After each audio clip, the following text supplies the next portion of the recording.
Хамтдаа өглөөний цай бэлэн боллоо. За эхлээ бид нарт хуурай өгсцэн нэг ширхэг хэрэгтэй. Хуурай өгсцийнхаа голыг сайхан ухаж байгаад хоёулангийн сайхан ухаад ухаж авсан голоо сайхан жижигэлчээ. Ингээд сайхан жижигэлж үгүй. За дараагийнх нь бид нарт зөөхий хэрэгтэй. Зөөхийгөө лимоноор, тал лимоноор лимоны шүүсээр давсан, нуурын давс, хар перц хамтлаад жахан амраачья сайтар утгаж байгаад.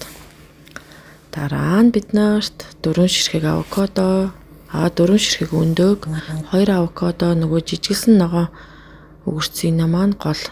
За нийлүүлээ сайхан маш жижигхэн болтол нь нухаад өгнө. Болсон авокадо бол маш гоё амархан нухагдчихдаг байгаа. За өглөөнийхөө цайн дээр жимс, төрөл бүрийн жимс идэж болно. Өглөө сэрэн гуутлаа сайхан усаа уучаад хоосоо одоодан дээрээ жимс идвэл бидний сахарын хэрэглээ маань бас маш гоё тэнцвэрчиж өгдөг байгаа. Ингээд шарсан толготой холиод идэндээ сайхан цайлаар